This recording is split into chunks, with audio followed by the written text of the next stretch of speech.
Welcome back. I am Dr. Celia Zanaid, and with me here is Dr. Cassandra Kandah, here to talk to us about compassion fatigue. And in this case, our fourth and final video on this is going to be about training, policy, and organizational culture around compassion fatigue.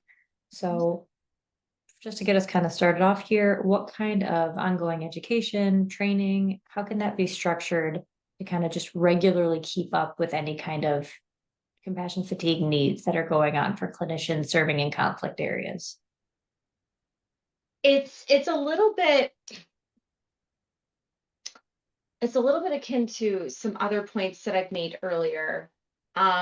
It's of course seeking out like additional continuing education trainings about compassion fatigue, but it's regularly checking in with a mental health provider, especially if you have an extremely emotional job, right?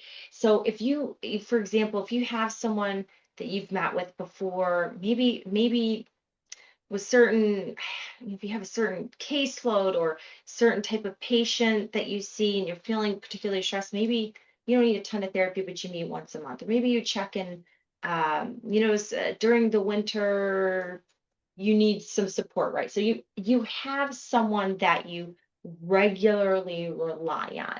You have an avenue that's easily accessible for that. The same comes to exercise, right? You have an avenue that's readily available for that. Diet. A lot of people, when they think of like, again, registered dietitian, they think I'm just going to be with someone twice and then that's it, right? But those are also individuals like mental health providers that you can regularly meet with, right? And it's not just going to one networking event or one conference, it's regularly attending within a reasonable cadence, right? Um, and not just a one-time thing, just to make sure that each of us have longevity in the emotional bandwidth that we have to offer our patients. And I generally hear you saying, like, focusing on health as a whole. Make sure your Mhm. body's good, you're getting enough sleep, your diet's good, you're exercising, you're moving around, you're taking care of yourself physically to be able to help your mind, and having those structures maybe in place to make it a little bit easier to be consistent in that kind of self-care. Mhm. All right. Absolutely. Next thing I want to check it about, what kind of changes in policy at an organizational level would help reduce the risk of compassion fatigue for frontline healthcare workers in war zones? Taking breaks when you can. So like a organization that it, again, within reason when it comes to combat zones or other things like that, of course not always ideal to walk away in the middle of something, obviously, but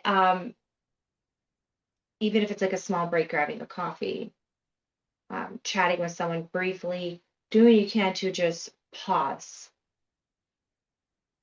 recharge just a little bit, let a little bit of emotion out if you can as well, if you find it's appropriate, or so on and so forth. And again, I think in terms of policy, organizations that have some sort of like operational guidance on end of the day, like small group support, right? Especially in like the high stress environments, right?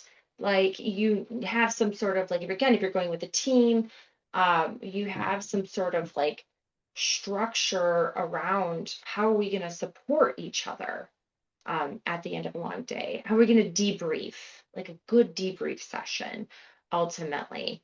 I think that are some strategies that can be helpful as well. And I like the idea of, again, having like those preset breaks. So like beginning of the day, maybe end of the workday, if there's an end to the workday, or if there's just certain shifts at the changing of the shifts, being able to check in. But again, having it set, having it already available so people aren't having to maybe create that support themselves if that's really difficult to do in those situations. Hmm. All right. Absolutely. Um, major thing here, and of course adding whatever you think is helpful for others to know, but how important is creating a culture of openness, communication, and combating compassion fatigue, and what are some effective ways to cultivate that kind of culture within a group or an organization, or especially in a war zone? So again, I often think about like the operations behind it. It's not just like the end of day brief. I think of like broadly, it's if it's like a monthly meeting, or if it's something that you guys come together, or if you have like a situation where you pair people up, right? And be able to meet more regularly, or you have, I mean, healthcare benefits, some sort of access. I know there's a lot of companies out there that use different um, employee assistance programs beyond than just what like your standard healthcare uses for mental health benefits, to make sure that that their employees have access to something to help them with de-stress regularly. It's a lot about making sure the organization you have, if it's something that they're paying you for, has adequate benefits for you to be able to do that. I think that's so huge because I'm thinking also just in terms of like the reaction you're going to get if you're saying, hey, I'm actually feeling some compassion fatigue. I'm exhausted.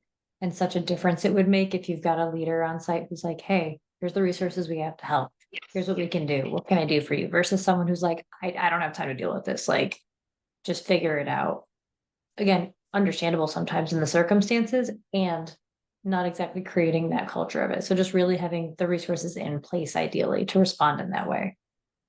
The other thing too is I often think about the way organizations approach work boundaries, between like the boundary between personal and work. And that's even harder. Like if you move down, like back to like telehealth, right? Or remote work, a lot of people are noticing this blurred line between um, work and life.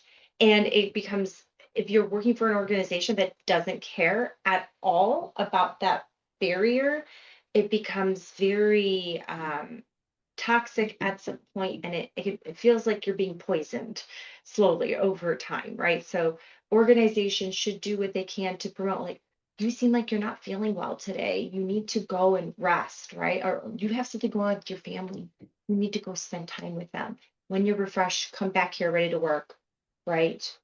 I love the saying, when you're at work, you're at work, right? The rest of what's going on, obviously there's exceptions to everything, you got to put it down a few notches or so. But when you're out, when you're with the right organization or group, even if you're going into a war torn area, they're going to encourage you to really soak up that time with your family when you can see them. Absolutely. Again, just reminding yourself that like you have a life outside of this. There's plenty of great things, just giving you that time and space to see the good in life as well. Instead of, because again, it is such heavy work. It is so tough. Mhm. So last minute things, anything else you can think of just that I haven't asked that would be so helpful for people to know about training, policy, and organizational culture around compassion fatigue. Don't, the last thing I want to say, because this is for clinicians, healthcare workers in a variety of settings, in particular in those most stressful situations like a war torn zone, is don't be afraid when appropriate, of course, to ask for changes that you think might benefit the next clinician in that situation. Sometimes we are the ones that have to bear the weight of the crappy organization, organizational approach to things, right? But you could also be an advocate for change for other clinicians. We're social agents of change, right? When it comes to our work as mental health care providers, we need to be able to advocate for structures so that we're okay and we can keep doing the work of just saving one emotional life at a time, right? And I think that's so important. I'm thinking again of if you are sitting there comparing yourself to those in like a war torn area and you're like, ugh, and I want a 15-minute break. It's like they also deserve a 15-minute break, but so do you. Like it's okay. It's okay to take the time that you need, even if it feels really hard, because the more capacity you have, like you said, the more people you end up helping in the long run. Yeah, I think that's beautiful. Well, thank you so much for sharing. That is our fourth and final video on compassion fatigue in this mini series. Please feel free to comment, chat, anything, let us know if you have any questions. We're happy to answer those. But otherwise, thank you for speaking with us about this, and thank you all for listening. Take care. Absolutely. Thank you for the great questions.